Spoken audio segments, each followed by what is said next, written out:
ఆదికాండము 4:8. కయీను తన తమ్ముడైన హేబేలుతో మాట్లాడెను. వారు పొలములో ఉన్నప్పుడు కయీను తన తమ్ముడైన హేబేలు మీద పడి అతనిని చంపెను. అదే మాట నేను ఇంకో వర్షన్ లో చదువుతానండి, ఈజీ రీడ్ వర్షన్ లో.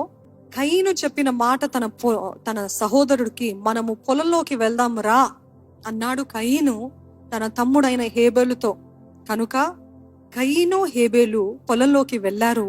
అప్పుడు కయీను తన తమ్ముడైన హేబేలు మీద పడి అతన్ని చంపేశాడు. ఏం చేస్తాడండి? ఫస్ట్ పొలంలోకి రా అని ఆహ్వానించాడు. ఈరోజు మనం జ్ఞాపకం చేసుకోవాలి ఏంటిదంటే, he called Abel into his territory. ఆయనకి సంబంధించిన స్థలము, ఆయన స్థానము, ఆయన పనిచేసే చోట ఏబేల్ని పిలిచాడు. ఏబేలు ఎక్కడ ఉంటాడు? మామూలుగా కొండల పైన లేకపోతే ఎక్కడో పచ్చిక గల చోట్ల ఉంటాడు. ఎందుకు? ఆ గొర్రెల్ని మేపడానికి. కానీ కయీను ఈయనని ఆహ్వానించాడు ఆయన టెరిటరీలోకి. ఈరోజు చాలాసార్లు మనం జ్ఞాపకం చేసుకోవాలి, అపవాది కూడా వాడున్న స్థానంలోకి మనల్ని ఆహ్వానిస్తూ ఉంటాడు, మనల్ని నాశనం చేయడానికి. Don't say yes. Don't say yes. Don't go into the territory when you know it's not of God. అది దేవునికి సంబంధించింది కాదు అని మీకు తెలిసినట్లయితే అసలు ఆ స్థలంలో అడుగు పెట్టడానికి కూడా ప్రయత్నించకండి. ఇప్పుడు కూడా అపవాది వాడి స్థానంలో ఉన్నప్పుడు, ఒకవేళ మీరు క్రీస్తు యేసు రక్తం చేత ముద్రించబడి ఇట్లాంటి పరిస్థితుల్లో ఇట్లాంటి స్థలాల్లో ఉన్నప్పుడు ఒకవేళ దాడి చేయడమో, కానీ మీరు ఎప్పుడైతే ఆజ్ఞను అతిక్రమించి దేవుడు చేయొద్దన్నది చేసి మీరు దాటి ఏమవుతుందిలే, క్రీస్తు యేసు రక్తం నా పైన ఉంది కదా అని విర్రవీగితే అక్కడ మనకి ప్రొటెక్షన్ ఉండదు. దేవుడు వెళ్ళొద్దన్నాడు ఆ స్థలానికి. దేవుడు వారితో సాంగత్యం చేయొద్దన్నాడు. దేవుడు వారితోటి సంబంధం పెట్టుకోవద్దన్నాడు. కాదు, నాకు క్రీస్తు యేసు రక్తం ఉంది, ఏది జరిగినా పర్వాలేదు అన్నారా? ఈరోజు లోకంలో చూస్తున్నాము, మనుషులు జంతువులుగా ఒకరినొకరు చంపేస్తున్నారు.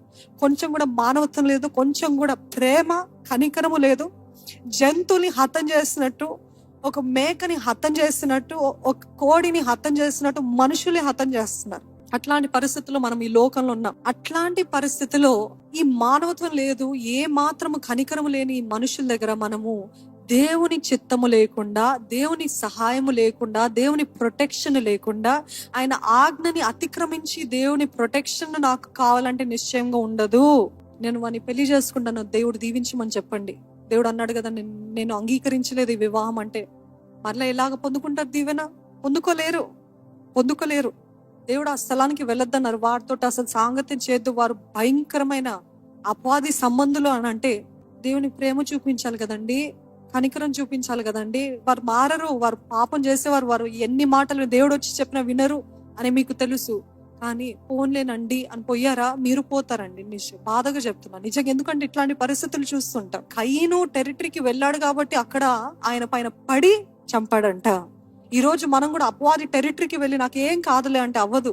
వాడు నిశ్చయంగా మనల్ని చిత్తు చేస్తాడు, పాడు చేస్తాడు, నాశనం చేస్తాడు. అయిన తర్వాత అయ్యో అనడం కాదు. దావీదు కుమారుడు కూడా తన కుమార్తెని మానభంగం చేస్తాడు. ఎందుకు అని అంటే, ఆ స్త్రీని తన ఇంటి దగ్గర పిలిపించుకొని తన ఇంట్లో చేస్తాడు, తన గదిలో చేస్తాడు. ఎందుకు అని అంటే, she came to his territory, she came to where he was. And many young women, whoever it is, you're going into the wrong territories, be aware. You're going to the wrong places, you're going to the wrong people. తప్పైన స్థలాలు, తప్పైన మనుషులు, తప్పైన రీతిగా, తప్పైన ఆలోచనలతోటి నింపబడిన వారి దగ్గరికి వెళ్ళి యేసు గురించి చెప్తానంటే కుదరదు, అవ్వదు. జాగ్రత్తగా ఉండండి. Be careful. Don't go into the territory of the enemy.